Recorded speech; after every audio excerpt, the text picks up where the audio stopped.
கர்த்தருடைய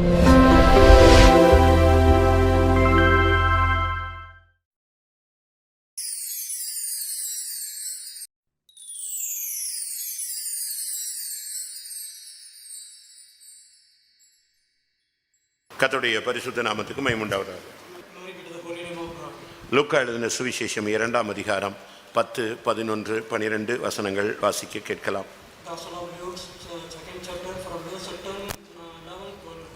தேவதூதன் அவர்களை நோக்கி, பயப்படாதிருங்கள், இதோ எல்லா ஜனத்துக்கும் மிகுந்த சந்தோஷத்தை உண்டாக்கும் நற்செய்தி உங்களுக்கு அறிவிக்கிறேன். இன்று கர்த்தராகிய கிறிஸ்து என்னும் இரட்சகர் உங்களுக்கு தாவீதின் ஊரிலே பிறந்திருக்கிறார். பிள்ளையை துணிகளில் சுற்றி முன்னணியிலே கிடத்திருக்க காண்பீர்கள். இதுவே உங்களுக்கு அடையாளம் என்றான். கர்த்தருடைய பரிசுத்த நாமத்துக்கு மகிமை உண்டாவதாக. ஆண்டவராகிய இயேசு கிறிஸ்து பிறந்த நாளில் அங்கே ஒரு செய்தி பரலோகத்திலிருந்து அங்கே இருந்த மேய்ப்பர்களுக்கு அனுப்பப்பட்டது.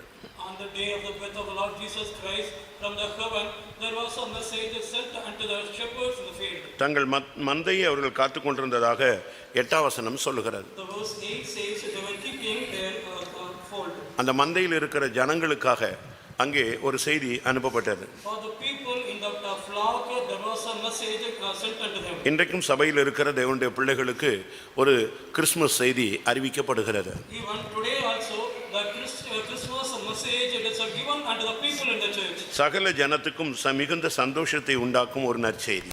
There is a good tiding of great joy for all people. அது என்ன நற்செய்தி? What is the good? கர்த்தராகிய இயேசு என்னும் இரட்சகர் உங்களுக்கு தாவீதின் ஊரில் பிறந்திருக்கிறார். There is a born on the day in the place of the city of David, the Savior. அதை எப்படி கண்டுபிடிக்கிறது? How we can find it out? நீங்கள் பிள்ளையை துணியில் சுற்றி முன்னணியிலே கிடத்திருக்க காண்பீர்கள். You shall find the babe wrapped in swaddling clothes lying in the manger. இதுவே உங்களுக்கு அடையாளம் என்று சொல்லப்பட்டிருக்கிறது. This is a sign for you, it is said. இன்றைய மெசேஜ் அடையாளம். Today's message, the sign. நமக்கு பல அடையாளங்களை நாம் தேடுகிறோம். We are seeking many signs. நீங்களும் கூட பல அடையாளங்களை கேட்கிறீர்கள். You also hearing various signs. சில காரியங்கள் நடக்க வேண்டும் என்றால் எனக்கு இப்படி நடக்கணும், இப்படி நடந்தா நான் ஒத்துக்கிறேன், ஏற்றுக்கொள்கிறேன், இந்த தீர்க்க தரிசனம் வரணும், இந்த வசனம் வரணும், இந்த தரிசனம் வரணும், இந்த ஆள் என்கிட்ட பேசணும், இப்படிலாம் நீங்க உலகத்துல பல அடையாளங்களை ஆண்டவரிடத்தில் கேட்கிறீர்கள். Many of you are seeking the signs from God.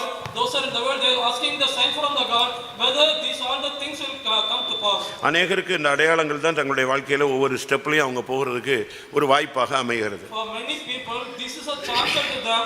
These signs are the thing that they can progress in their life. இன்றைக்கு வேதத்திலும் சரி உலகத்திலும் சரி ஜனங்கள் அடையாளங்களை தேடுகிறார்கள். In the scripture, even in the world, they are seeking the signs. ஆண்டவராகிய இயேசு கிறிஸ்து இந்த உலகத்தில் இருக்கும் பொழுது கூட அவரிடத்தில் நேரடியாக வந்து பலர் சில அடையாளங்களை கேட்டதை நாம் பார்க்கலாம். We can see when our Lord Jesus Christ was upon the earth, many people came and asked for the sign. மத்தேயு 12 நாம் பார்க்கும் பொழுது In Gospel of Matthew chapter 12, 38, 39 வசனங்களிலே in the verse 38, 39, அப்பொழுது வேதபாரகரிலும் பரிசேயரிலும் சிலர் அவரை நோக்கி, போதகரே, உம்மால் ஒரு அடையாளத்தை காண விரும்புகிறோம் என்றார்கள். இயேசுன்னு சொன்னா, மேசியான்னு சொன்னா, தேவகுமாரன் சொன்னா, இம்மானுவேல்னு சொன்னா, இயேசுன்னு சொன்னா, எங்களுக்கு ஒரு அடையாளத்தை காட்டுங்க அப்படின்னு கேட்டாங்க. If you are the master, if you are the savior, if you are Emmanuel, show us a sign, they asked.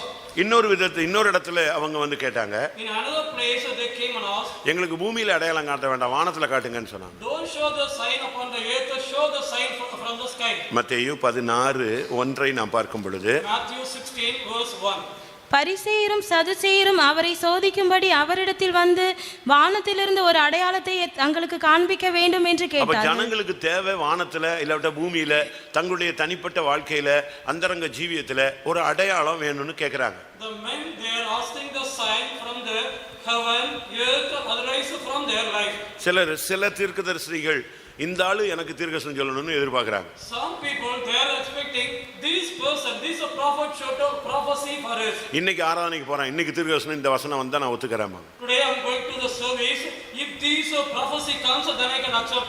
இன்னைக்கு மெசேஜ் இதே மாதிரி வந்துச்சுன்னா நான் ஒத்துக்கறேன்னு சொல்லுவாங்க. Today's message, if it is coming like this, I can accept your saying. இப்போ ஆண்டவராகிய இயேசு கிறிஸ்துவிடத்துல உலகத்துல ஒரு அடையாளத்தை காட்ட சொன்னாங்க, வானத்துல ஒரு அடையாளத்தை காட்ட சொன்னாங்க. Unto our Lord Jesus Christ they asked to show the sign upon the word, so the sign from the heaven. மத்தேயு 24:3 பார்க்கும்போது Matthew 24:3 வருகைக்கு என்ன அடையாளம், உலகத்தின் முடிவுக்கு என்ன அடையாளம்னு கேட்டாங்க. What is a sign for your coming? What is a sign for the end of the day? They asked. பின்பு அவர் ஒலிவமலையின் மேல் உட்கார்ந்திருக்கையில் சீஷர்கள் அவரிடத்தில் தனித்து வந்து, இவைகள் எப்பொழுது சம்பவிக்கும், உம்முடைய வருகைக்கும் உலகத்தின் முடிவுக்கும் அடையாளம் என்ன எங்களுக்கு அவங்களும் அதைத்தான் கேட்கிறாங்க. ஒரு வித்தியாசமான அடையாளம், வருகைக்கு என்ன அடையாளம்? They also asking the sign, that is a different one. What is the sign for your coming? அடுத்து உம்முடைய வருகைக்கும் உலகத்தின் முடிவுக்கு என்ன அடையாளம்? What is a sign for your coming and what is a sign for the end of the world? இதுதான் சபை எதிர்பார்த்து கொண்டு இருக்கிற ஒரு அடையாளம். It is a sign the church it is expecting. இயேசுவின் வருகையினுடைய அடையாளம் சபை பரிசுத்தத்தை நோக்கி போவதுதான். The sign of the Lord Jesus Christ the coming, that the whole church should go towards the holiness. இங்கே இயேசு பிறந்ததுக்கு ஒரு அடையாளம் ஏப்ரலுக்கு கொடுக்கப்படுகிறது. Here there is a sign given unto the shepherd for the birth of the Lord. அது என்ன அடையாளம்? What is that sign? பிள்ளையை துணிகளில் சுற்றி முன்னணியிலே கிடத்தி இருக்க காண்பீர்கள். You can find the babe wrapped in swaddling cloths lying in a manger. ஏன்னா பிள்ளைகள் ஆஸ்பத்திரியில இருப்பாங்க, இல்லாட்டா எங்கேயாவது ஒரு இடத்துல வீடுகள்ல இருப்பாங்க. ஆனா இங்க முன்னணியில இருக்கிறதா அடையாளம். And the church base there will be in the hospital, otherwise in the house. Here there is a sign, babe he is wrapped in the swaddling cloth and lying in the manger. அதாவது மாட்டு தொழுவத்துல இருக்கும், அதுதான் அடையாளம். It is in the fold of the cow shed, that is the sign. கிறிஸ்து உனக்குள்ள பிறந்திருக்கிறார்னு சொன்னா உன்னுடைய வாழ்க்கையில ஒரு தாழ்மையின் ஜீவியம் இருக்கணும். அதுதான் உனக்குள்ள இயேசு இருக்கிறாருங்கிறதுக்கு ஒரு அடையாளம். If the Jesus is born in you means it is a sign you must have the humble nature, humility. இன்னைக்கு எத்தனை பேருக்குள்ள இந்த அடையாளத்தை பார்க்க இயலும்? In how many people this sign we can find? எத்தனை பேர் தாழ்மையை பயிற்சிவிக்கிறீர்களோ அத்தனை பேருக்குள்ளும் கிறிஸ்து உருவாகி இருக்கிறார் என்பது புறஜாதிகள் காணக்கூடிய ஒரு அடையாளம். How many of you are practicing the humility in your life? That is a sign. The worldly people can see you.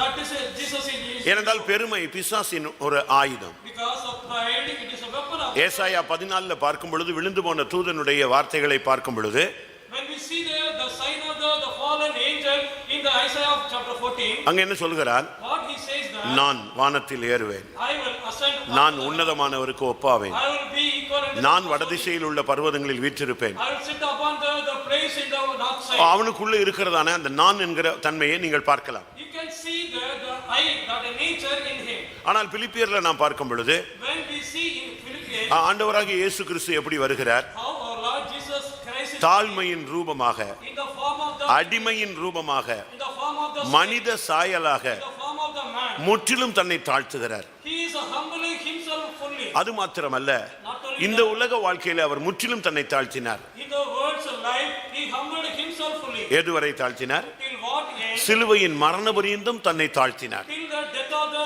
cross, he humbled himself. மரித்த பின்பு மறுபடியும் தாழ்த்துகிறார். After the death, again he is humbling himself. பாதாளத்துக்குள்ள இறங்கி போய் அங்கே ஒரு சுவிசேஷம் சொல்லுகிறார். He is going down to the hell and he is preaching the gospel. அப்ப இதிலிருந்து என்ன விளங்கி கொள்கிறோம்? What we understand by this? தாழ்மைதான் கிறிஸ்துவினுடைய ஒரு முக்கிய அடையாளம். Humility, it is a sign of the Christ. இந்த சத்தியத்தை புரிந்து கொள்ளாத சாஸ்திரிகள் அவர்கள் அரண்மனையிலே இயேசுவை தேடினார்கள். The wise man, not understanding this truth, they were seeking the Jesus in the palace. இன்னைக்கு எதுக்கு உங்களை எல்லாம் தரையில உட்கார வச்சிருக்கோம், பாயில உட்கார வச்சிருக்கோம்? Why we made you to sit upon the mat in the floor? சொல்லுங்களேன். ஏன் எல்லாருக்கும் அழகா சிஎஸ்சி மாதிரி ஆர்சி மாதிரி வரிசையாக சேர் போட்டு முன்னால் குனிஞ்சிக்கிறதுக்கு ஒரு ஒரு குஷன் வச்சு அப்படியே முட்டிக்கிட்டே உட்காந்து சோதனம் பண்ணுறதுக்கு அழகா சேர் போட்டு உங்களை நல்லா அழகாக உட்கார வைக்கலாமே, ஏன் அப்படி உட்கார வைக்கல? We can make you to sit like the RC and CSI keeping a chair, and there is a thing to fold your head like that. The thing can be given unto you. Why we are not giving like that? முதல்ல நீ தேவ சமூகத்தில் உன்னை தாழ்த்தணும். Firstly, you should come to the presence of God and humble yourself. அதுதான் முக்கியமான ஒரு பகுதி. It is a very important thing. ஆண்டவருக்கு முன்னால நம்ம ஒண்ணுமே இல்லை. ஆண்டவருக்கு முன்னால நீ தாழ்மையா உட்காரணும். Before God we are nothing. Before God we should come and sit humbly. மரியாள் தன்னுடைய வீட்டுக்கு இயேசு வந்திருந்த பொழுது எங்க போய் உட்கார்ந்திருந்தா? When Mary was to sit, Jesus was coming to the house of Mary. Where Mary was sitting? எங்க உட்கார்ந்திருந்தா? Where she was sitting? இயேசுக்கு நேரம் அப்படி சேர்ல உட்காந்து அப்படி கால் மேல் போட்டு, என்னங்க சொல்லுங்க, என்ன அதிசயமா இருக்கு, நீங்க புதுசா இது எல்லாமே பேசுறீங்கன்னு கேள்விப்பட்டேன், இப்படியா பேசினா? இன்னைக்கு நம்ம சில விசுவாசிகள் வீடுகளுக்கு போனா இப்படிதான் பேசுவேன். If we go to some believer's house, they used to speak like that, sitting upon the chair. Whether Mary sat in the chair before Jesus and spoke. நம்முடைய பழக்கம் எதுக்குன்னா, தாழ்மையை நீ முதல்ல ஃபர்ஸ்ட் ஸ்டெப் நீ வொர்ஷிப் வந்தனா தாழ்த்தணும். Our practice, when himself. நீங்க பாருங்க ஏசாயா 6ஆம் அதிகாரத்துல சேராபீன்கள் தேவனை ஆராதிக்கிற தன்மையை நீங்க பார்க்கலாம். In Isaiah chapter 6, you can see the nature of worshiping of the cherubims before God. அந்த சர்வ வல்லமையுள்ள தேவனுக்கு முன்பாக Before that Almighty God, அவங்க சேனைகளின் கர்த்தர் பரிசுத்தர் பரிசுத்தர்னு சொல்லிக்கிட்டே இருப்பாங்க. they used to say, keep on saying that the Lord of hosts is holy, the Lord of hosts is holy. அந்த சமூகத்தில் நிக்கிறதுக்கு அவங்களுக்கு தகுதி இல்லைங்கிறதுக்கு அடையாளமா என்ன செய்றாங்க சொல்லுங்க? To show the nature, they are not worthy to stand before His presence. What they are doing? மனுஷரில் ஒருவரும் கண்டிராதவரும் காணக்கூடாதவரும் ஏக சக்கராதிபதியும் நித்தியானந்த தேவனும் அப்படிப்பட்ட தேவனை பார்க்க தங்களுக்கு தகுதி இல்லை, அவருக்கு முன்னால நிக்க தகுதி இல்லைன்னு சொல்லி அந்த தூதர்கள் என்ன பண்றாங்கன்னு பாருங்க. ஏசாயா 6:2. சேராபீன்கள் அவருக்கு மேலாக நின்றார்கள். அவர்களில் ஒவ்வொருவனுக்கும் அவ்வாறு செட்டைகள் இருந்தன. அவனவன் 2 செட்டைகளால் தன் முகத்தை மூடி, 2 செட்டைகளால் தன் கால்களை மூடி, 2 செட்டைகளால் பறந்து. எப்படி அவனுக்கு 6 செட்டைகள் கொடுக்கப்பட்டிருந்தது. 6ஐயும் வச்சுட்டு ஆயின்னு ஆடிக்கிட்டுலாம் இருக்கல. என்ன செஞ்சான்? அந்த 6 செட்டைகளை வச்சு என்ன செய்யறான்? 2 வச்சு அழகா தன்னுடைய பாதங்களை மூடிட்டான். ஏன்னா கால் கூட எங்க கூடாது, தேவ சந்நிதியில் படக்கூடாது. ஏன்னா தேவ சமூகத்தில் மேலே நின்றுட்டு இருக்கிறான், பாதமே தெரியக்கூடாதுன்னு பாதத்தை மூடிட்டான். அடுத்து அந்த பிரகாசிக்கிற தேவ மகிமையை காணக்கூட தனக்கு தகுதி இல்லைன்னு சொல்லிட்டு ஒருவரும் கண்டிராதவரும் காணக்கூடாதவருமான அந்த ஒளியுள்ள தேவனை சந்திக்க முடியலை அப்படின்னு சொல்லிட்டு அதுக்காக தன் முகத்தை நெஞ்சாச்சு மூடியாச்சு. The 6 wings were given unto him, covered the leg with the 2 the wings, that he cannot see. We stand before the Lord Almighty and cover the face with the 2 wings. We cannot see the most holy God, Almighty God. நீங்க தேவ சமூகத்தில் தாழ்மையை கற்றுக்கொள்ளணும். You should learn the humility in the presence. தாழ்மையை நீங்க மற்றவங்களுக்கு பயிற்சி வைக்கணும். You have to practice the humility unto others. அதுதான் முன்னணியில் நீங்கள் கொண்டு போய் பாருங்கள். பிள்ளையை துணியிலே சுற்றி முன்னணியில கிடைத்திருக்க காண்பீர்கள். இதுதான் அடையாளம். இயேசு நமக்குள்ள பிறக்கிறாரு அப்படின்னா அதனுடைய அடையாளம் நீ முதல்ல தாழ்மையுள்ளவனாய் மாறுவாய். தாழ்மையுள்ளவர்களுக்கு தேவன் கிருபை அளிக்கிறார். It is a sign. The babes, it is wrapped with a swaddling cloth and laid in the manger. If that is a sign for your humility, God, Jesus is born in you. அது என்ன துணிகளில் சுற்றி? What is wrapped with the swaddling cloth? அதுதான் தேவனுடைய நீதியினாலே நம்மை மூடுகிறதை நாம் காண்பிக்கிறது. That shows a covering with the righteousness of God. ஆமா, துணிகளில் சுற்றி இருக்க காண்பீர்கள். You can see wrapped with the cloth. அப்படின்னா என்ன அர்த்தம்? What is the meaning? நம்முடைய நீதி எல்லாம் என்னது? What is our righteousness? நம்முடைய நீதிகள் எல்லாம் ஏசாயா 64:6. நாங்கள் அனைவரும் தீட்டானவர்கள் போல இருக்கிறோம், எங்களுடைய நீதிகள் எல்லாம் அழுக்கான எங்களுடைய நீதிகள் அழுக்கான கந்தைகள். Our righteousness, it is a filthy rags. ஆனா அப்படினால இயேசுவை சுற்றி இருந்தது என்னது? What was covered our Lord Jesus?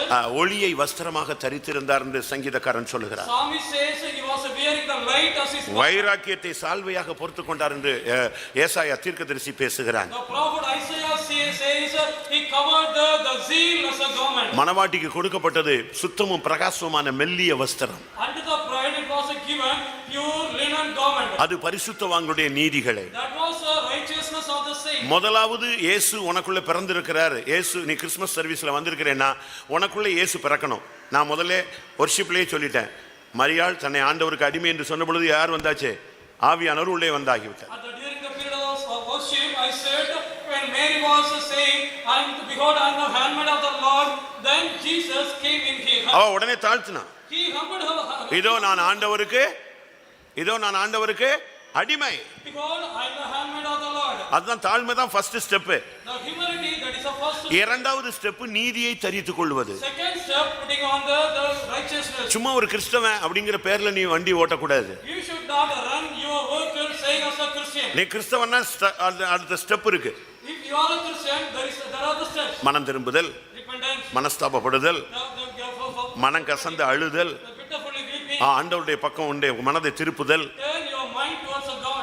அதுக்கு அடுத்து ஞானஸ்தானம். Then baptism. இப்படி ஒவ்வொரு ஸ்டெப்பா நீ நீதியை அந்த பிள்ளை துணியில சுத்தி இருப்ப பார்ப்பீர்கள். அதான் அடையாளம். It is a sign. The babe, it is wrapped with the cloth. பல அடையாளங்கள் இருக்குங்க. There are many signs. ஏசாயா 7ஆம் அதிகாரம் 14ஆம் வசனத்துல பார்க்கும் பொழுது Isaiah chapter 7 verse 14. ஏசாயா 7:14. ஆதலால் ஆண்டவர் தாமே உங்களுக்கு ஒரு அடையாளத்தை கொடுப்பார்.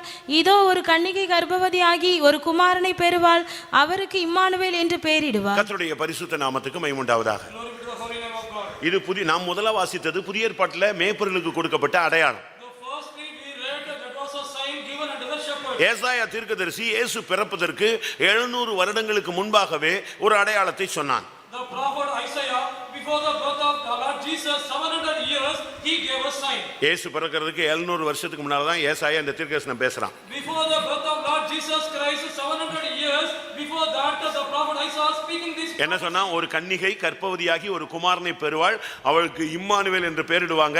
அதுதான் அடையாளம். Behold, a virgin shall conceive and bear a son, and he shall be called as Emmanuel. That is a sign. கன்னிகை எப்படி கர்ப்பவதியாக முடியும் அப்படின்னா இப்ப இன்னைக்கு பல விதமான கேள்விகள் இருக்கு. There are many questions nowadays. How can a virgin conceive a son? Last week பாத்தீங்கன்னா சாதாரணமாக அப்படி பிறக்க முடியும் அப்படிங்கிற மாதிரி அறிவியல் கண்டுபிடிப்புகள் வந்து விட்டது. The last week there was an invention of the science without that way the virgin can get the child. That invention came. உனக்குள்ள இயேசு பிறக்கணும்னா If Jesus should get birth, ஒரு கரையற்ற ஒரு தீட்டற்ற ஒரு வாழ்க்கை நீ வாழ்ந்து காட்ட வேண்டும். you should live a life without the spot or without the defect. ஒரு கன்னிகை, கற்புள்ள கன்னிகை. Yeah, virgin, chaste virgin. அன்றைக்கு நீங்கள் சரித்திரத்தை படிச்சு பாத்தீங்கன்னா On the day, if you read the history, எத்தனையோ ஆயிரக்கணக்கான கன்னி பெண்கள் இயேசு தனக்குள்ள பிறக்கணும்னு கல்யாணமே கட்டாம வாழ்ந்து முடிச்சிருக்கிறாங்க. many virgin girls are not married. They were waiting. Jesus should get birth within them. ஒவ்வொரு குடும்பத்திலயும் இப்படி 2-3 பேர் இருப்பாங்க. In every family, 2-3 used to be there. அவங்களும் பேரண்ட்ஸும் அதை விட்டுட்டாங்க, அந்த பிள்ளைக்குள்ளே மேசியா வரட்டும் அப்படின்னு. அந்த பிள்ளைங்க வயசாகி அப்படி சாகிற வரைக்கும் அப்படியே இருந்திருக்கிறாங்க. The parents, they left them like that till their end. They lived like that. ஆனா எந்த தகுதியும் இல்லாத ஒரு நபரை தேடி வந்து இயேசு அங்கே உதிக்கிறார். Jesus came and he is appearing in a person who is not worthy. அதுக்கு காரணம் என்ன? What is the reason? மரியாள். Mary. மரியாள்னு சொன்னா ஒரு கண்ணீரின் வாழ்க்கைன்னு அர்த்தம். The meaning for Mary, it is a life of weeping. அவள் தன்னை கரைப்படுத்தாமல் காத்துக்கொண்ட ஒரு பெண். She was a woman kept herself not. அவள் ஒரு புருஷனை அறியாத ஒரு கன்னிப்பெண். She was a virgin woman not knowing the husband. உலகமோ மாமிசமோ பிசாசோ அவளை மேற்கொள்ள முடியவில்லை. The world, the flesh, the devil could not overcome her. அதனால தான் இயேசு அந்த இடத்துல ஏசாயா தீர்க்கதரிசி சொல்றான், ஒரு கன்னிகை கர்ப்பவதியாகி ஒரு குழந்தையை பெறுவார். So that only prophet Isaiah says, behold, a virgin shall conceive and bear a son. அதனால தான் நீதிமொழிகள்ல நீங்க பார்க்கும் பொழுது So that only in the proverb, ஆச்சரியமான அதிசயமான 4 காரியங்களை நீங்கள் பார்க்கலாம். you can see marvelous, wonderful 4 things. அதுல ஒவ்வொரு காரியமும் சொல்லப்பட்டிருக்கிறார். Everything are mentioned there. நீதிமொழிகள் 30:19. The proverb 30 and 19. அவையாவன ஆகாயத்தில் கழுகினுடைய வழியும் கன்மலையின் மேல் பாம்பினுடைய வழியும் நடுக்கடலில் கப்பலினுடைய வழியும் ஒரு கன்னிகையை நாடிய மனுஷனுடைய வழியுமே. முந்தின வசனம். எனக்கு மிகவும் ஆச்சரியமானவைகள் 3 உண்டு, என் புத்தி கெட்டாதவைகள் 4 உண்டு. கர்த்தருடைய பரிசுத்த நாமத்துக்கு மகிமை உண்டாவதாக. Glory be to the holy name of God. திரும்ப அந்த வசனத்தை வாசிங்க. எனக்கு மிகவும் ஆச்சரியமானவைகள் 3 உண்டு. நல்லா கவனிங்க. என் புத்தி எனக்கு ஆச்சரியமானவைகள் 3 உண்டு. There are 3 things. There are 2 wonderful for me. அந்த 3 காரியம் என்ன? What are the 3? சொல்லுங்க. ஆகாயத்தில் கழுகினுடைய வழி, கன்மலையின் மேல் பாம்பினுடைய வழி, நடுக்கடலில் கப்பலினுடைய வழி. இந்த 3 வழியும் எனக்கு பயங்கர ஆச்சரியமா இருக்கு. It is so wonderful for these 3 things. ஆனா இன்னைக்கு அதெல்லாம் ரொம்ப சிம்பிள் ஆயிடுச்சுன்னு வெச்சுக்கோங்களேன். Nowadays they have become very simple and easy. ஆகாயத்துல கழுகுக்கு ஒரு வழி இருந்தது. There was a way for an eagle in the air. அது கரெக்ட்டா பறந்து போய் அது அதனுடைய கன்மலையில உள்ள அந்த வீட்டுக்கு போய் சேர்ந்துரும். Correctly used to fly and used to reach the nest upon the rock. கன்மலையில பாம்புக்கு ஒரு வழி இருந்தது. There was a way for the serpent in the rock. அப்படிதானே? கன்மலையின் பாம்பினுடைய ஆகாயத்துல கழுகுக்கு ஒரு வழி, கன்மலையில பாம்புக்கு ஒரு வழி. There was a way for an eagle in the air and there was a way for the serpent upon the rock. நடுக்கடல்ல என்ன இருக்கு? In the mid sea, கப்பலுக்கு ஒரு வழி இருக்கு. there is a way for the ship. அன்னைக்கெல்லாம் வழிக்கு தெரியாதமா தான் Columbus எதை போய் கண்டுபிடிச்சான். Without knowing the way, on the day Columbus found what? ஸ்கூலுக்கு போயிருக்கீங்களா? சொல்லுங்க. கொலம்பஸ் எங்க கண்டுபிடிச்சாரு? அமெரிக்காவை கண்டுபிடிச்சாரு. Found America. அப்போ ஒவ்வொருத்தரும் அப்படித்தான் கண்டுபிடிச்சாங்க. ஆனா பைபிள் அப்பமே சொல்லி இருக்கு, நடுக்கடல்ல என்ன இருக்கு? கப்பலுக்கு ஒரு வழி இருக்கு. விசுவாச வீரனுக்கு இந்த உலக நடுக்கடலின் பாதையில ஒரு வழி இருக்கிறது. On that day, the Bible that found there was a way for the ship in the sea. உன்னுடைய விசுவாச ஜீவியம் தான் கப்பல். Your faith life, that is a ship. உனக்கு ஒரு வழி இருக்கு. நீ நாடிய துறைமுகத்தில் போய் சேருவாய். You have a way, you will reach the desired harbor. என்னுடைய இப்ப திரும்பி அதுக்கு வாங்க, அதே வசனத்துக்கு. என்னுடைய புத்திக்கு எனக்கு ஆச்சரியமானவைகள் 3 உண்டு, என் புத்தி கெட்டாதவைகள் 4 உண்டு. என் புத்திக்கே எட்டாத ஒன்னு இருக்கு. அதுதான் ஒரு கன்னிகையை நாடிய ஒரு மனுஷனுடைய வழி. There was a fourth thing that I am not knowing that is a way of the man with the maid. அது என் புத்திக்கே எட்டல. That not reach my mind. அவன் சொல்றான், He says, பிரசங்கி சொல்றான், ஞானி சொல்றான், the scribe, the wise man. ஆச்சரியமானவைகள் 3 இருக்கு, என் புத்திக்கே எட்டாத ஒரு காரியம் இருக்கு. அதுதான் ஒரு கன்னிகையை நாடிய ஒரு மனுஷனுடைய வழி. There are the 3 things. There was a 2 wonderful for me. There was a fourth thing that is not known by. அப்படினா என்ன? What is that? இந்த உலகத்துல மனிதனை ரட்சிக்க எத்தனையோ வழிகளை தேவன் கொண்டிருக்கலாம். ஆனா அவர் கண்டுபிடித்த வழி ஒரு கன்னிகையின் வழியாக உள்ளே வந்தார். God would have sought any other way to redeem the mankind, but God, he chosen the way that he came in the witness. வார்த்தையினால அந்த சராசரங்களை உண்டு பண்ணினவருக்கு நீ ரட்சிப்படைவாயாக அப்படின்னு சொன்னா முழு மனுக்குலமும் நெஞ்சிரும். முழு மனுக்குலமும் ரட்சிக்கப்பட்டுரும். For the Almighty God who created the whole universe, he by saying a one word, let be everyone be saved, the whole mankind would have been saved. பார்வை அடைவாயாக, அப்படி உடனே கண் திறந்துருச்சு. Let you receive the sight, immediately the eyes opened. ஆனா மனிதனை ரட்சிக்க அந்த வார்த்தையை use பண்ணல. வார்த்தை மாம்சமாகி உள்ளே வந்தார். For saving the man, he did not do that word. The word became the flesh and came in the man. ஒரு கன்னிகையை நாடிய மனுஷன் அவர்தான் இயேசு.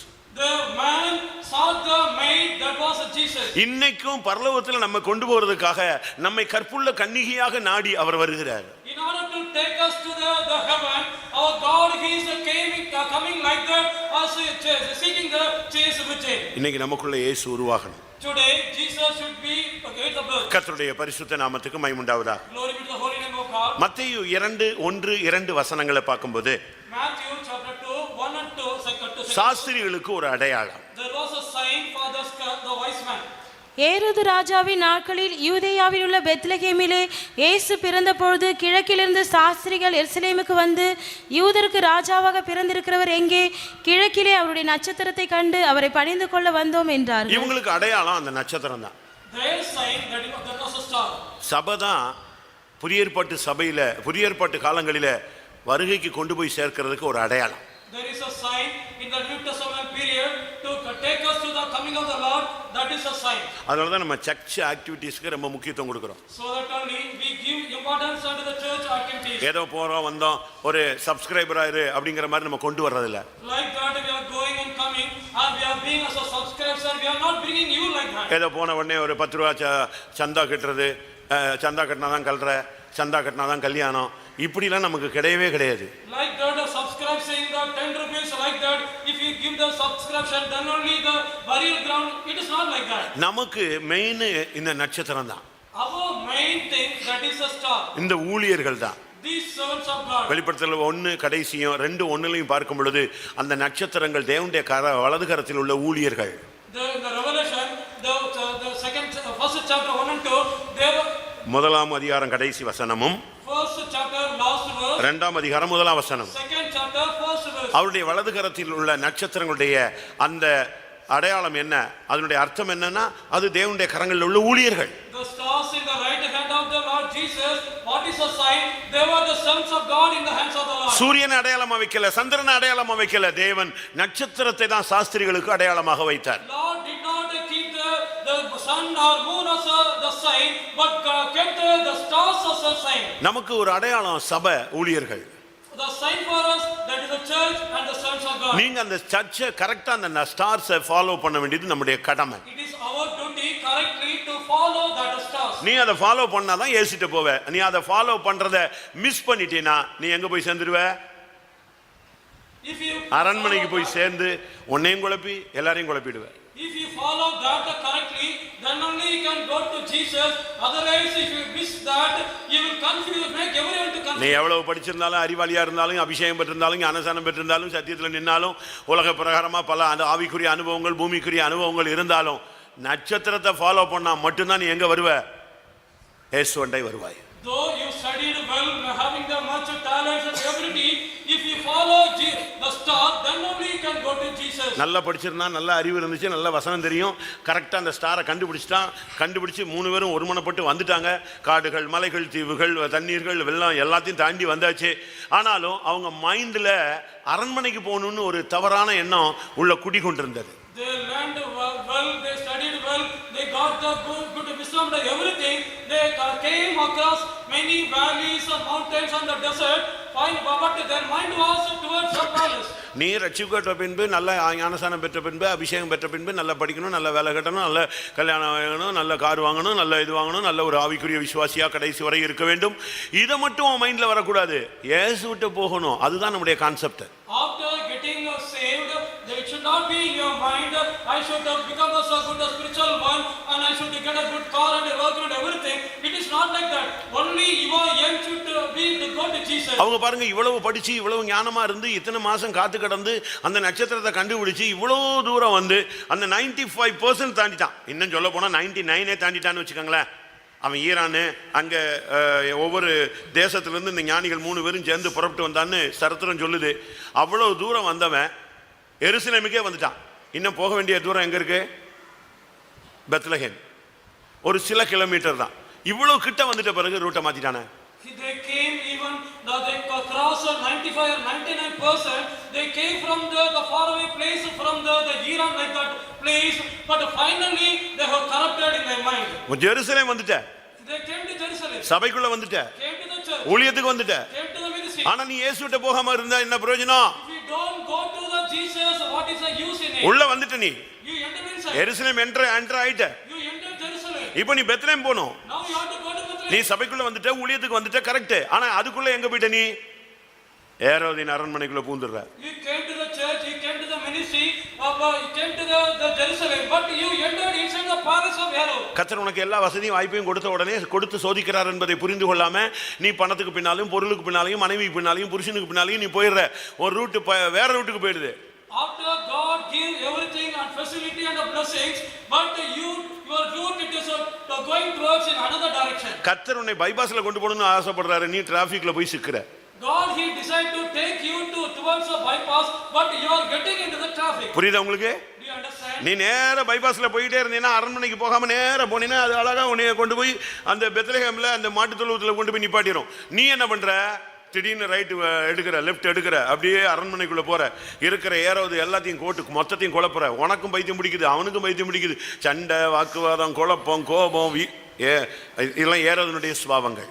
You have to go directly, the bypass road directly towards the Bethlehem, but you are going towards the palace, that you are confusing yourself and you are confusing everyone and making the problem. அரண்மனை வாழ்க்கை என்பது சுகபோக வாழ்வு. The life of the palace, it is a sumptuous life. கிறிஸ்துவ வாழ்க்கை வந்து சுகபோக வாழ்வு அல்ல. Christian life, it is not the sumptuous life. சுகபோகமாய் வாழ்கிறவள் உயிரோடு செத்தவள். She that lived pleasurelessly, she is dead though she was. பார்வோனுடைய குமாரத்தின் மகன் என்னப்படுவதை வெறுத்து தேவனுடைய ஜனங்களோடு துன்பங்களை அனுபவிப்பதை தெரிந்து கொண்டு மோசே வெளியே வந்தான். Moses came out choosing rather to have the position of the son of the daughter of Pharaoh. He chosen the affliction with the people of God. உனக்கு அடையாளம் நட்சத்திரம் தான். Your sign, that is star. அந்த நட்சத்திரத்தை நீ miss பண்ணவே கூடாது. You should not miss that star. இவங்க அரண்மனைக்குள்ள போன உடனே அரண்மனைக்குள்ள யாரு போகல? When they entered the palace, who did not go there? நட்சத்திரம் போச்சா? But the star entered inside. நட்சத்திரம் போச்சா? But the star entered inside. நீங்க கூட வீட்ல எல்லாம் இந்த ஸ்டார் தொங்க விட்டுருப்பீங்க. ரோட்ல தான் தொங்க விட்டுருப்பீங்க, வீட்டுக்குள்ள தொங்க விட மாட்டீங்க. You would have hung the star in the house or in the roadside. அரண்மனைக்குள்ள அந்த ஸ்டார் போகவே இல்லை. That star did not enter the palace. அது நிக்கவும் இல்லை. Not stood there. அது ரூட்ல போயிட்டே இருக்கு. It was going in its route. இவன் உள்ள போய் குழம்பி பைத்தியம் பிடிச்சி அவனெல்லாம் மெண்டலாக்கி எல்லாரையும் கலக்கி விட்டுட்டு அதுக்கு பிறகு ஒருத்தன் சொன்னா நம்ம எங்கேயோ மிஸ் பண்ணிட்டோம். He entered inside and become mental, confused many people. Out of them, one set of become missed. எங்கேயோ ஒரு தவறு நடந்துருச்சுன்னு சொன்னான். Somewhere that a fault occurred, they said. எங்கேயோ ஒரு தப்பு நடந்துருச்சு. Somewhere that a fault had taken place. அப்போ ஒரு சாஸ்திரி இன்னொருத்தனை பார்க்கறான். The one wise man, இன்னொருத்தனை பார்க்கறான். Another seeing other man. எந்த இடத்துல மிஸ் ஆச்சு? In which place we missed? அப்போ ஒருத்தன் சொன்னா, One said, ஸ்டார் நிக்கவே இல்லையே. the star did not stop. Star நின்னாதானே அங்க யார் இருப்பா? யூதருக்கு ராஜா இருப்பாரு. அது நிக்கவே இல்லையே. அது அந்த சைடு போன மாதிரி தான் இருக்கணும். உடனே 3 பேர் எங்க ஓடி வந்தான்? வெளியே ஓடி வந்தான். பார்த்தா ஸ்டார் மூவிங் ஸ்டார். அது எங்கேயுமே நிற்காது. அது பிரேக் கிடையாது. அது என்னது, அது எல்எஸ்எஸ் மாதிரி. அது வாட்டுக்கு போயிட்டே இருக்கும். 1 to 1 பாயிண்ட் டு பாயிண்ட் தான். அது கிளம்புனா நேரம் ஏசிட்டு தான் போகும். உன்னை மாதிரி திருவெல்லாம் சுத்தாது. Finally, they thought that the star was not a stop. They came out and found that the star, it is a moving star. அது போயிட்டு இருக்கு. It is keep on going. அப்பதான் புரிஞ்சது இது அரண்மனையில நிக்கல. Then only come to know it is not stopped in the palace. இயேசு தியேட்டர்ல நிக்க மாட்டாரு. Jesus will not stand in the theater. இயேசு உலகத்துல எந்த பகுதியிலும் நிக்க மாட்டாரு. அவர் பெத்லகேம்ல இருக்கிறார். Jesus will not stop standing in any other place in the world. He is in Bethlehem. 3 பேரும் அமைதியா வெளியே வந்துட்டு ஒரு பேச்சு பேசல. எங்க போயிட்டான்? வேற ஸ்டாரை பார்த்தான். அது போயிட்டு தான் இருந்துச்சு. வேக வேக வேக வேக வேக வேகமா பின்னாலேயே போயிட்டான். 3 men not they spoke anything. Silently they followed the stars and they went behind the star. நேர போன போது அது கரெக்டா மாட்டு தொழுவத்துல மேல நின்னுச்சு. When directly they followed the star, it stood upon the இந்த ஊழியம், இந்த சபை, இந்த உபதேசம், இந்த ஊழியக்காரங்க, இந்த சத்தியம் இயேசுவின் வருகை வரைக்கும் தான் ஒர்க் ஆகும். அதோட stop. These servant of God, this ministry, this truth, this doctrine, till the coming of the Lord, it will be there. Then it will be stopped. அதுக்கு பிறகு யாராவது இங்க இருந்தீங்கன்னா இந்த ஃபெய்த்தை போனா வச்சுக்கோங்க. Then if anyone remains standing here, if this faith is there, you can keep that. எல்லாம் இப்படியே இருக்கும். Everything will be like this. நீங்க பட்டா போட்டு வித்துக்கலாம், வச்சுக்கலாம், எல்லாம் செஞ்சுக்கலாம். You can put the pata and keep. அப்படியா? யாரும் இருக்க போறீங்களா? Is there anyone decide to be here? வருகைக்கு பின்னே எல்லாமே இதெல்லாம் waste. After the coming of Lord, these all the things are waste. இயேசுவின் வருகை வரைக்கும் தான் இதெல்லாம் ஒர்க் ஆகும். Till the coming of Jesus, only everything will work here. அதுக்கு பிறகு அந்த சீடர்கள், அந்த சாஸ்திரிகள் வெளியே வந்தாங்க. எது கிடையாது? வெளியே வந்த பிறகு என்ன கிடையாது? போய் அவங்களுக்கு இயேசுவுக்கு காணிக்கை செலுத்திட்டு வெளியே வராங்க. ஒரு எச்சரிப்பு, நீ வந்த வழியாக போகாதே, ஏரோதிடம் பேசாதே, திரும்பி போன்னு. வெளியே வந்தான். இவன் ஸ்டாரையும் தேடல, ஸ்டார் அங்க இல்லவும் இல்லை. After they came, இயேசுதான் star. Jesus is a star. அப்படிதானே? யாக்கோபிலிருந்து ஒரு நட்சத்திரம் உதிக்கும். There will be the star rise up from Jacob. விடிவெள்ளி நட்சத்திரம் இயேசு கிறிஸ்து. Morning star, that is Lord Jesus Christ. அதனால தான் நம்ம அந்த பாட்டு பாடணும். The father only we sang a song. மலையாளத்துல. In Malayalam. உதிச்சல்லோ யாக்கோபில் நின்னு ஒரு தாரகம், அண்ணல்லோ யூதாயின் செங்கோ. இது யார் சொன்ன வார்த்தை? Who said this word? பிள்ளையாம் சொன்னான். Balaam said this word. யாக்கோ என்னாகமத்துல சொல்லியிருக்கு. யாக்கோபிலிருந்து ஒரு நட்சத்திரம், தாரகம்னா நட்சத்திரம் உதிக்கும். In the Numbers it is said, out of Jacob there will be the star will shine forth. யூதாவிலே ஒரு செங்கோல் உண்டாகும். There will be the scepter in the Judah. இதுதான் அந்த அனுபவம். That is that experience. கர்த்தருடைய பரிசுத்த நாமத்துக்கு மகிமை உண்டாவதாக. Glory be to the holy name of God. லூக்கா 2ஆம் அதிகாரம் 26, 27 வசனத்துல ஒரு மனுஷன் ரொம்ப வயசானவன் சாவை நோக்கி காத்துட்டு இருக்கிறான். ஆண்டவர் அவனுக்கு ஒரு அடையாளம், நீ ரட்சகரை பார்க்காம சாகவே மாட்டேன். In Luke 2nd chapter verse 26 or 27, there was a man there, before seeing the Savior you will not die. That was a promise word given to him.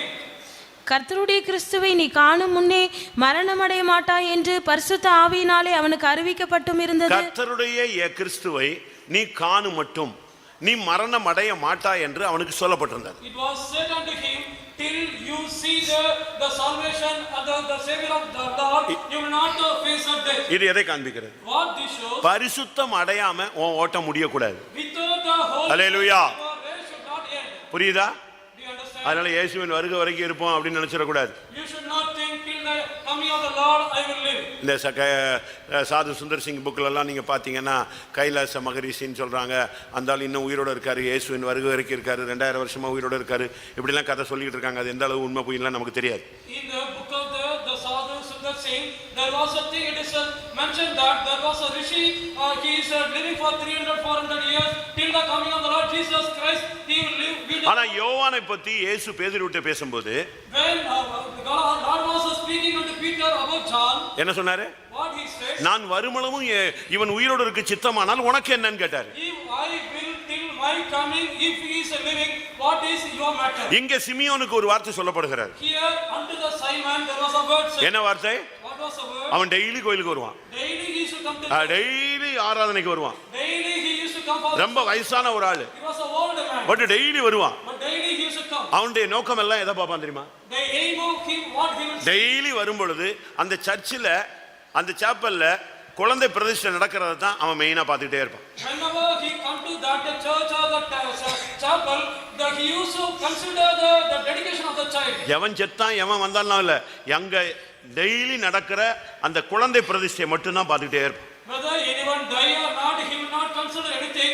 Every day he used to see the dedication of the child. அந்த சர்ச்சினுடைய அழகை பார்க்கறது இல்ல, சர்ச்சில் வர்றவன் உடுத்திருக்கிற ட்ரெஸ்ஸை பார்க்கறது இல்ல, அந்த சர்ச்சுக்குள்ள வருகிற ஒவ்வொருத்தருடைய ஸ்டேட்டஸை பார்க்கல. அவன் எதை பார்த்துக்கிட்டே இருந்தான்? குழந்தைய தூக்கும் போது பார்ப்பான். அந்த ஃபாதர் குழந்தைய தூக்கிட்டு பிரதிஷ்டை பண்ணுவார், அப்படியே பார்ப்பான், இது இயேசுவா, இது இயேசுவா, இது இயேசுவா. இதுதான் அவன் மைண்ட்ல ஓடிட்டு. Not seeing the beautifulness of the temple, not seeing the beautifulness of the wearing of the cloth, where he was not found out any status of the man. Every day when the children were carried up, whether this is a Jesus. உன்னுடைய மைண்ட்ல பரிசுத்தமும் இயேசுவை பார்க்கணுங்கிறது தான் இருக்கணும், வேற எதுவுமே இருக்க கூடாது. In your mind of holiness, and I should decide to see the Jesus, that should be, the other thing should not be there. யாக்கோபு யோசேப்பை இழந்து போனான். Jacob lost Joseph. யோசேப்பு காணாமல் போய்விட்டான். Joseph was not found. அப்படித்தான் யாக்கோபு சொல்லிக்கிட்டே இருக்கிறான். Jacob was saying like that. அவன் காணாமல் போனான், He was not found. அவனை நான் இழந்து போனேன். I have lost him. இதேதான் அவனுடைய மைண்ட்ல ஓடிட்டே இருந்துச்சு. That was running in his mind. ஆனா ஒரு நாள் One day, யோசேப்பு உயிரோடு இருக்கிறான்னு ஒரு செய்தி கிடைச்சது. there was a message came. Joseph, அவனுடைய ஆவி உயிர்ப்பித்தது. his spirit is quickened. அப்போ ஆண்டவர் அவன்கிட்ட பேசினாரு, The Lord spoke with him. நீ பயப்படாத, Don't fear. உன் ஓட்டம் முடியும் போது When your race is ending, யோசேப்பு உன் கண்களை மூடுவான். Joseph will cover your eyes. அதுக்கு பிறகுதான் தைரியமா அவன் எகிப்துக்கு வந்தான். Then only boldly he came to Egypt. அவனுடைய முடிவு அப்படித்தான் இருந்துச்சு. His end was like that. நம்முடைய முடிவு பரிசுத்தம் உன் கண்களை மூடணும். Our end should be the holiness should cover. தெய்வம் தான் உன்னுடைய ஓட்டத்தை பரிசுத்தத்துல முடிக்கணும். Lord should end your race in the holiness. இப்போ அவன் என்ன சொல்றான் தெரியுமா? Now what he said. அந்த குழந்தையை கையில ஏத்திக்கிட்டு, தேவனுடைய ரட்சிப்பை என் கண்கள் கண்டது, நான் இப்பொழுது சமாதானத்தோடு என்னை இந்த உலகத்தை விட்டு போக விடு. வாசிங்க அந்த வசனம். லூக்கா 2:26-27. கர்த்தருடைய கிறிஸ்துவை நீ காணும் முன்னே மரணமடைய மாட்டாய் என்று பரிசுத்த ஆவியினாலே அவனுக்கு அறிவிக்கப்பட்டும் இருந்தது. அவன் ஆவியின் ஏவுதலினால் தேவாலயத்திலே வந்திருந்தான். இயேசு என்னும் பிள்ளைக்காக நியாயப்பிரமாண முறைமையின்படி செய்வதற்கு தாய் தகப்பன்மார் அவரை உள்ளே கொண்டு வருகையில் அவன் அவரை தன் கைகளில் ஏந்தி கொண்டு தேவனை ஸ்தோத்தரித்து, ஆண்டவரே, உமது வார்த்தையின்படி உமது அடியேனை இப்பொழுது சமாதானத்தோட போக இப்போ நான் விடுகிறேன். சாகிறதுக்கு ரெடியா இருக்கிறாங்கடா. Now I am ready to die, he says. என்னுடைய ஓட்டம் முடியறதுக்கு நான் ரெடி. ஏன்னா நான் யாரை பார்த்தாச்சு? அல்லேலூயா, யாரை பார்த்தாச்சு? என் ரட்சகரை என் கண்கள், ரட்சணியத்தை என் கண்கள் கண்டது. Now I am ready to end my race because I have seen the salvation of the Lord in my eyes. இந்த உலகத்துல நீ இருக்கும் பொழுது இயேசு வருவார் என்றால் நீ இயேசுவை நேரடியா பார்க்கணும். இல்லாவிட்டால் உன் ஓட்டம் அதுக்கு முன்னால முடியறதுண்டா, பரிசுத்தத்துல உன்னுடைய ஓட்டம் முடியணும். When you are upon the earth, you have to see end your life by seeing the face of the Lord Jesus Christ. Otherwise, your race should end with the holiness. உனக்குள்ள இயேசு இருந்தா இயேசுனுடைய பேச்சு, இயேசுனுடைய அந்த சிரிப்பு, இயேசுனுடைய அந்த பார்வை, இயேசுனுடைய அந்த உடுத்துதல், இயேசுனுடைய அந்த ஸ்லாங்கு எல்லாம் உனக்குள்ள வரணும். If Jesus is in you, the nature of the speech of the Jesus, the smile of the Jesus, the seeing of the Jesus, that the divine nature that should be in you. நமக்குள்ள அப்படி வருமா? Whether it will come in us, வந்திருக்கா?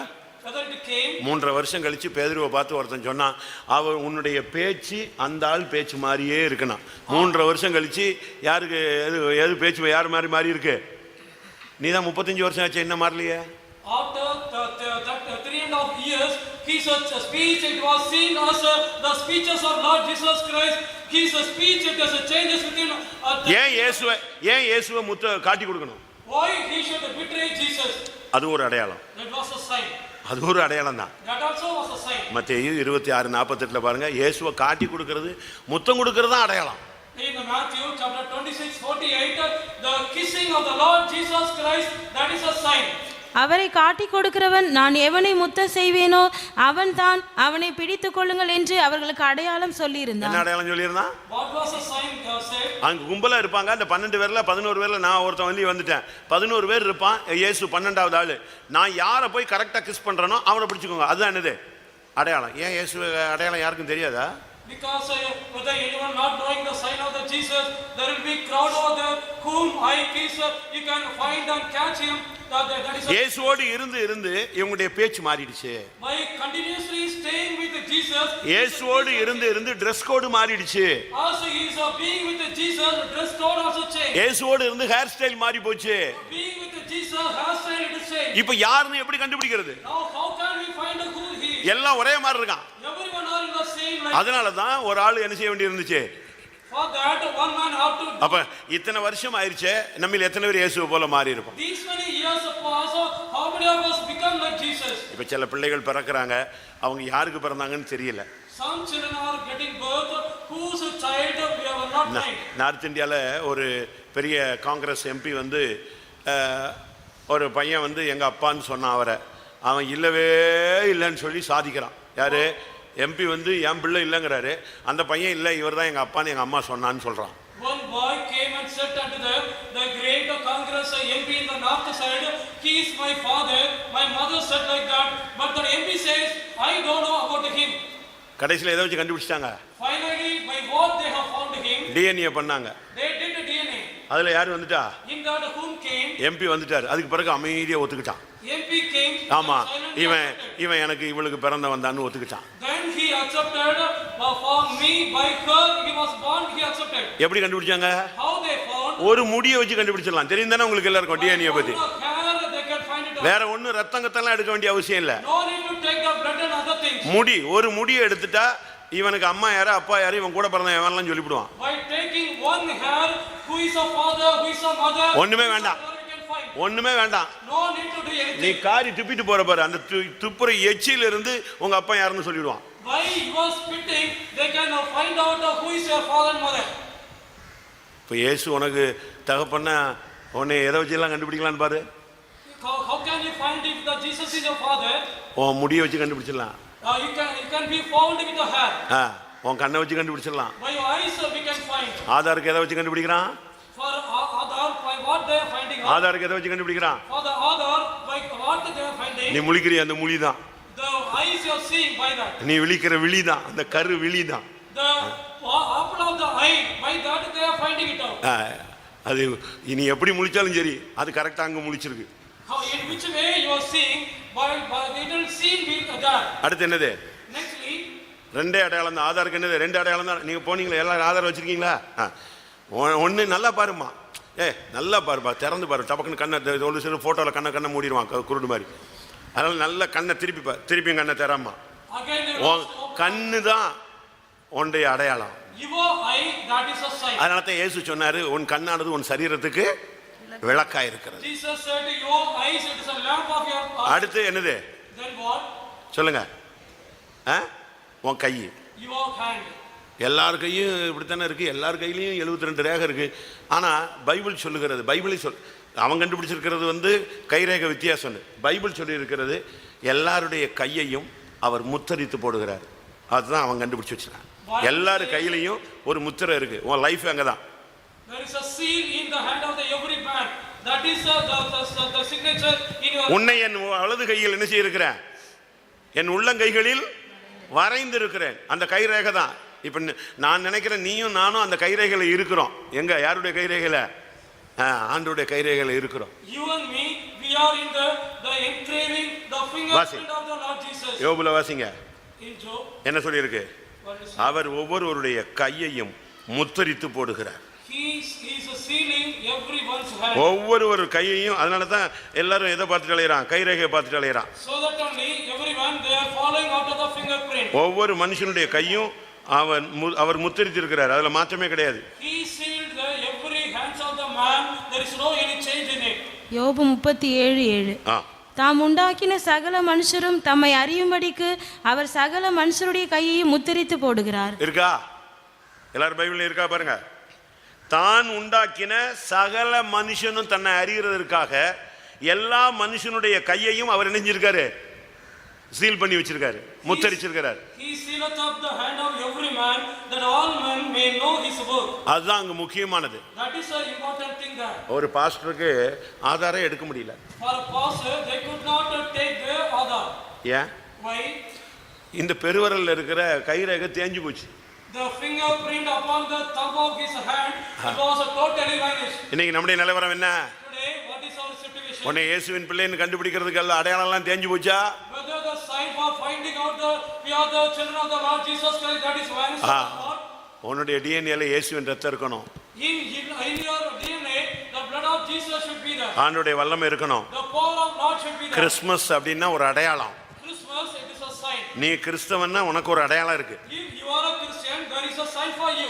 ஒரே ஒரு இடத்துல தான் ஜனங்களை கிறிஸ்தவர்கள் என்று அழைத்தார்கள். In only one place they called the people as a Christian. அந்த இடத்துல தான் உங்களுக்கு கிறிஸ்தவர்கள் என்ற பெயர், கிறிஸ்டியன் அப்படின்னு. In that place only there was a name given to them as a Christian. வாசிங்க. அவர்களுக்கு கிறிஸ்தவர்கள் என்ற பெயர் உண்டாயிற்று. அப்போஸ்தலர் 11:26. Apostles 11:26.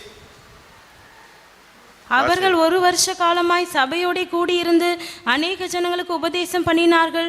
முதல் அந்தியோகியாவிலே சீஷர்களுக்கு கிறிஸ்தவர்கள் என்கிற பெயர் வழங்கப்பட்டது. எப்ப பேர் வந்துச்சு?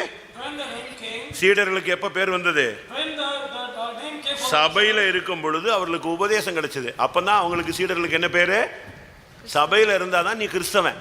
வெளியே இருந்தா நீ கிறிஸ்டியன்ல கிறிஸ்தவ குடும்பத்துல பிறந்ததுனால கிறிஸ்தவன் அல்ல. When you are in the church the name will be given as a Christian. If you are in a house you will not get the name as a Christian. ஆண்டவர் இந்த உலகத்துல பல அடையாளங்களை கொடுத்திருக்கிறார். God gave many signs upon the earth. இன்னைக்கு இயேசு பிறந்ததனுடைய அடையாளத்தை தான் நம்ம பார்த்துக்கிட்டு வர்றோம். Today we are seeing the sign of the birth of the Lord Jesus Christ. ஒருத்தனுக்கு சாகிறதுக்கு முன்னால அந்த அடையாளம் பார்த்துட்டான். For one man before his death he saw the மரியாளுக்குள்ள அந்த அடையாளம் நிறைவேற்றப்பட்டது. within the Mary that the sign was. மேய்ப்பர்களுக்கு அந்த அடையாளம் காணப்பட்டது. Father மேய்ப்பர்களுக்கு அந்த அடையாளம். shepherd that the sign was finished. சாஸ்திரிகளுக்கு அந்த அடையாளம் கண்டுபிடிக்கப்பட்டது. For that the wise man that the sign was found for them. அதுபோல நமக்கும் சில அடையாளங்கள் ஆவிக்குரிய வாழ்க்கையில இருக்கு. Like that in our spiritual life we have the sign. பல அடையாளங்கள். Many signs. நீயே ஒரு அடையாளம் தான். You are yourself you are a sign. நீ ஒரு கிறிஸ்தவனா நீ ஒரு அடையாளம். If you are a Christian you are a sign. ஏசாயா 8:18 நாம் பார்க்கும் பொழுது Isaiah 8:18 இதோ நானும் கர்த்தர் எனக்கு கொடுத்த பிள்ளைகளும் சீயோன் பர்வதத்தில் வாசமாயிருக்கிற சேனைகளின் கர்த்தராலே இஸ்ரவேலில் அடையாளங்களாகவும் அற்புதங்களாகவும் நாங்கள் இருக்கிறோம். we are as a wonder. நீ ஒரு தேவனுடைய பிள்ளைனா அபிஷேகம் ஒரு அடையாளம். If you are a child of God anointing that is a sign. கிறிஸ்து உருவாகிறார் என்பதற்கு மரியாள் மேல வந்த ஆவியானவர் தான் ஒரு அடையாளம். For the formation of the Christ that is a sign of the Holy Ghost came upon the Mary. கர்த்தருடைய பரிசுத்த நாமத்துக்கு மகிமை உண்டாவதாக. Glory to the holy name of God. 1 Samuel 10:7-9 வசனங்களை நான் பார்க்கும் பொழுது 1 Samuel chapter 10 9 and 10th verse. 7-9 வசனங்களை அங்கே சவுலை அவன் அபிஷேகம் பண்ணி அனுப்புகிறான். There he is anointing Saul and sending him. நான் உன்னை ராஜாவாக அபிஷேகம் பண்ணினேன் அப்படிங்கிறது உண்மைன்னா நீ போகிற வழியில இந்த அடையாளங்கள் உனக்கு நடக்கும். If it is true that I have anointed you, if you go in your way these signs will come upon you. நீ இன்னார பாப்ப. You will see இந்த இடத்தை கிராஸ் பண்ணுவ. you will cross this. இந்த இடத்தை கிராஸ் பண்ணும்போது இன்னார் உனக்கு உன்னை சந்திப்பாங்க. When you cross this place this person will meet you. இதுதான் அபிஷேகம் பண்ணப்பட்டதுக்கு அடையாளம். This is the sign for the anointing. அதை விட மேன்மையானது Greater than that. நீ அபிஷேகம் பண்ணப்பட்டதுக்கு அடையாளம் நீ வேறே மனுஷனாய் மாறுவாய். Sign for your anointing you will become another man. நீ உனக்கு வேற இருதயமே தெய்வம் கொடுப்பாரு. God he will give the another heart unto you. வாசிங்க. அப்பொழுது கர்த்தருடைய ஆவி உண்மையில் இறங்குவார். நீ அவர்களோட கூட தீர்க்கதரிசனம் சொல்லி வேறு மனுஷனாவாய். இந்த அடையாளங்கள் உனக்கு நேரிடும். இந்த அடையாளங்கள் நல்லா நீங்க புரிஞ்சுக்கணும். நீ கிறிஸ்தவனா மாறினா மட்டும் போதாது, சபைக்குள்ள வந்தா மட்டும் போதாது, நீ அபிஷேகம் பெற்று வேறு மனுஷனாய் மாறணும். அதான் அடையாளம். உனக்கு வேற இருதயத்தை தேவன் சபையில தருவார். Not only enough to come for the ministry, come for the church and getting the baptism, receiving the salvation, but the sign it is anointing. நீ வொர்ஷிப் பண்றதே ஒரு அடையாளம் தான். Your worship that is a sign. நல்லா புரிஞ்சுக்கோங்க. Understand well. நீ ஆராதிக்கிறவரு அதுதான் நீ தேவனுடைய பிள்ளைங்கிறதுக்கு ஒரு அடையாளம். You are serving the God, worship the God.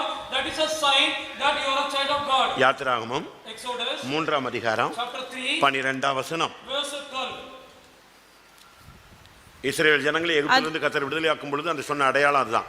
அதற்கு அவர், நான் உன்னோடே இருப்பேன், நீ ஜனத்தை எகிப்திலிருந்து அழைத்து வந்த பின் நீங்கள் இந்த மலையில் தேவனுக்கு ஆராதனை செய்வீர்கள். நான் இந்த ஜனத்தை உன்ன மூலமா வெளியே கொண்டு வந்த பின்பு இந்த மலையிலே நீங்கள் எனக்கு ஆராதனை செய்வீர்கள். நான் உன்னை அனுப்பினேன் என்பதற்கு இதுவே அடையாளம். This is a sign. I brought you out of Egypt. You will serve me. This is a sign. இதே ஓரேபில கொண்டு வந்து நான் உன்னை ஆராதிக்க வைப்பாங்கறார். I will make you to come to this Horeb and I will make you to. நீ உண்மையான தேவனுடைய பிள்ளை, ஒரு நல்ல ஊழியக்காரன் சொன்னா நீ worship பண்ணுவ. If you are a true child of God, if you are true servants of God, you will worship the Lord well. இப்ப ஒரு 10 பேர் இருக்காங்கன்னு வெச்சுக்கோங்களே. You take there are 10 persons. மத்த சபைக்காரங்க எல்லாம் இருக்காங்கன்னு வெச்சுக்கோங்களே. Other church members are there. அதுல நீ பெண்டிகாஸ்ட்காரங்கறதை எப்படி கண்டுபிடிக்கிறது? How can we find you are a Pentecostal one? சொல்லுங்க. Say. ஒரு பெத்தேல் ஃபெல்லோஷிப்ல ஒரு மீட்டிங் நடந்தது. There was a meeting conducted in the Bethel fellowship. சாம் கமலேசன் பேசுறாரு. Sam Kamaleshan, he was speaking. ஒரு ஃபேமஸ் பிரீச்சர் அவரு. He was a famous preacher. அவர் பேசுறாரு. He was speaking. நல்லா சூடு பிடிச்சு பேசுறாரு. In a hot way he was speaking. அதுல அந்த பெத்தேல் ஃபெல்லோஷிப்ல நம்ம விசுவாசி ஒருத்தன் வேலை செய்றான். In that Bethel fellowship, our believer he is working there. அவன் சிபிஎம்னு எல்லாருக்கும் தெரியும். Everyone knows that he was a CPM. இவர் ஃபுல் ஸ்விங்ல பேசுறாரு. அது எல்லாம் சிஎஸ்சி டீம், பெத்தேல் ஃபெல்லோஷிப் எல்லாம் நனஞ்ச என்ன செத்து போன மாதிரி உட்கார்ந்தே இருக்காங்க. He was speaking in the hot way.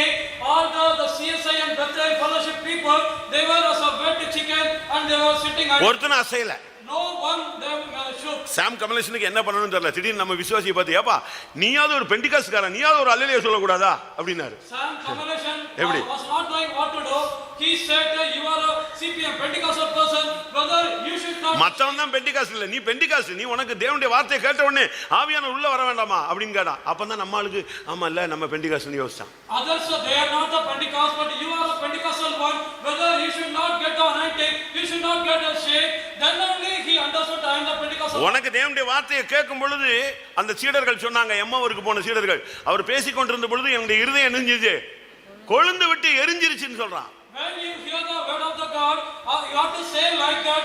The disciples, those who went to the Emmaus. உனக்கு 10 நிமிஷம் கிடைச்சதுனா நீ சும்மா இருக்க மாட்ட, நீ worship பண்ண ஆரம்பிச்சிருவ. If you get a 10 minutes, you will not sit idle. You will start to worship the Lord. நான் உங்களுக்கு சொல்லி இருக்கிறேன்னு நினைக்கிறேன். I think I have said the pastor Don அவர்கள் எவாஞ்சலிஸ்டா இருக்கும்போது ஊழியம் செஞ்சபோது, Pastor Don when he was a evangelist and doing the ministry, அவங்க ஒரு ஊர்ல ஊழியம் செய்றாங்க. they were doing the ministry. எல்லாரும் ஒரு இடத்துல கேதர் ஆகணும். Everyone should gather in a place. அதுல கேர்ள்ஸ் இருந்தாங்க. In that the girls were there. அதுல ஒரு கேர்ள் வந்து ஒரு லாரியில ஏறி ஊழியத்துக்கு வர்றா. One girl climbed up on the lorry and she is coming to the ministry. அந்த லாரியிலேயே அவளை கெடுக்கிறதுக்கு அவன் ட்ரை பண்றாங்க, அந்த லாரி டிரைவரும் cleaner. The driver and cleaner of the lorry, they were trying to spoil அந்த that girl. அந்த பிள்ளை லாரியில தன்னை பாதுகாக்கிறா. In the lorry that girl she was keeping herself. அவன் அப்படி கையை பிடிச்ச உடனே இந்த கைக்காக இயேசு சிலுவையில் அறையப்பட்டார்னு அவன் ஷாக் அடிச்ச மாதிரி கப்புன்னு கையை இழுத்துக்கிட்டான். When he touched her hand, she started praying. For this hand Jesus died upon the cross. Suddenly he removed. ஒரு ஹோட்டல்ல கொண்டு வந்து நிப்பாட்டினாங்க. They stopped in a hotel. அந்த ஹோட்டல்ல அந்த பொண்ணை விக்கிறதுக்கு rate பேசிட்டான். They have spoken the rate to save that girl in that hotel. அப்படி தூரத்துல இருந்து காட்டுறான். அந்த டேபிள்ல அந்த உட்கார்ந்திருக்கு இல்லையா, அந்த கேர்ள் தான் நான் சேல்ஸ் கொண்டு வந்திருக்கேன், நீங்க வாங்கிக்கோங்கன்னு சொல்லி பேசிட்டு இருக்கிறான். இதே நேரத்துல இன்னொரு பிள்ளை இதே மாதிரி, அவளும் ஒரு எவாஞ்சலிஸ்ட், அவளும் இவரோட வந்து சேர்ந்துட்டான். From a far away place, they were showing the girl sitting at table. She is that girl. This is a rate that they have spoken. Within the while, another girl also came there. இப்ப ரெண்டு பேரும் சேர்ந்தாச்சு. Now both joined. இவனுங்க lorry drivers போனவனுங்க வரலையா? As the lorry drivers went, they did not come. டக்குன்னு இந்த பொண்ணு சொன்னா, Suddenly this girl said, நீ பாட்டு பாடு, நான் gospel பேசுறேன்னா. you sing a song, I will speak the gospel. Both said like that. டக்குன்னு அவ சும்மா ஒருத்தி பாட்டு சிலுவை பாட்ட தொடங்கிட்டாங்க. Suddenly one girl started the song of the cross. மொத்த ஹோட்டல்ல உள்ளவனும் ஆஃப் ஆயிட்டான். அப்படியே எல்லாரும் அப்படியே அந்த சிலுவை பாடலை கேட்டு அப்படியே மெய் மறந்து நின்றுட்டு இருக்கிறான். முடிஞ்ச உடனே ஜீசஸை பத்தி அடுத்த பொண்ணு பிரசங்க ஸ்டார்ட் பண்ணிட்டா. நீங்க நம்ம பொண்ணுங்க யாராவது இப்படி பண்ணுவாங்களா? லாரியிலேயே கீழே குதிச்சிருப்பா, இல்லைன்னா செத்து போயிருப்பா, இல்ல ஓடி போயிருப்பா அவங்க கூட. Otherwise they would run with them. அப்படிதானே? நான் சொல்றது தப்பா சரியா? Whether it is wrong or right. இடக்க முடக்கா பேசுறாருன்னு நினைக்கிறீங்களா? Whether you think he is speaking a hard way. ஒன்னு அவங்க கூட போகும், இல்லாட்டா அங்க விழுந்து சாவும். ஆனா பாதகங்களை சாதகமாய் மாற்றுகிற அந்த பிள்ளைங்க ரெண்டும் ஒன்னு பாட்டு படிச்சு ஒன்னு சுவிசேஷம் சொல்லிச்சு. அந்த தொட்டாம் பாருங்க, கையை பிடிச்சாம் பாருங்க, அந்த லாரி டிரைவர் அந்த பிரசங்கம் முடியும் போது வந்து முழங்கால் போட்டாங்க. One girl was singing, another girl was preaching the gospel.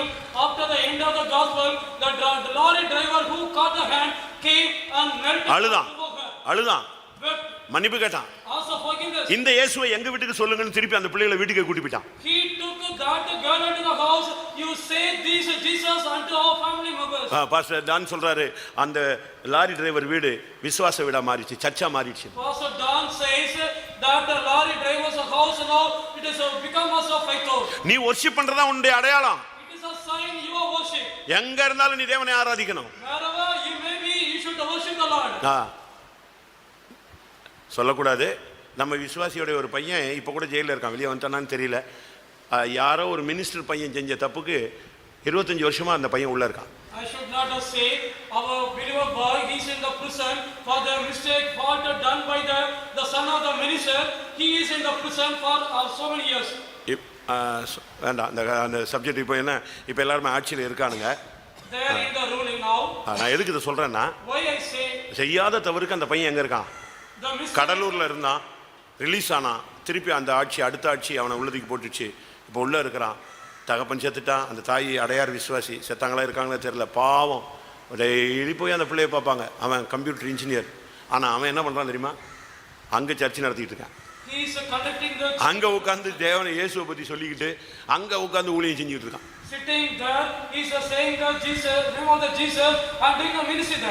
அந்த அம்மா போய் பார்த்துச்சுன்னா சொல்லுவான், ஏம்மா இந்த ஒரு ஜெயில் கைதி இருக்காம்மா, அவனுக்கு வீட்டில் சாப்பாடு இல்லைன்னு துக்கப்படுறாமா, இந்த அட்ரஸ் நீ போய் என்ன செய்ய, அவங்க அம்மாவுக்கு அந்த பென்ஷனில் அவனுக்கு கொஞ்சம் காசு கொடுத்துட்டு வாங்க. எப்படி எங்கேருந்து எந்த ஊழியம் செஞ்சுட்டு இருக்கான் பாருங்க. நீ கிறிஸ்தவன்னா உனக்கு ஒரு அடையாளம் இருக்கு, அது worship. If you are a Christian, there is a sign for you, that is worship. நேரம் கிடைச்ச உடனே இழுத்து மூடி தூங்கிக்கிட்டு வான்னு கிடக்கூடாது. நேரம் கிடைச்சதா வொர்ஷிப் பண்ணு. If you get a time, you should not sleep, you should worship. அறை வீட்டை பூட்டி கொண்டு நீ அந்தரங்கத்தில் உன் பிதாவை நோக்கி கூப்பிடு. Close your inner room and you call upon the name of the Lord in the inside. 2 ராஜாக்கள் 20 அதிகாரம் 8 வசனத்தை பார்க்கும்போது, 2 Kings chapter 20 verse 8. நீ குணமாவதற்கு ஒரு அடையாளம் இருக்கு. There is a sign for your healing. எசேக்கியா ஏசாயாவை நோக்கி, கர்த்தர் என்னை குணமாக்குவதற்கும் 3ஆம் நாளிலே நான் கர்த்தருடைய ஆலயத்திற்கு போவதற்கும் அடையாளம் என்ன என்றான். அடையாளம் என்ன? What is the sign?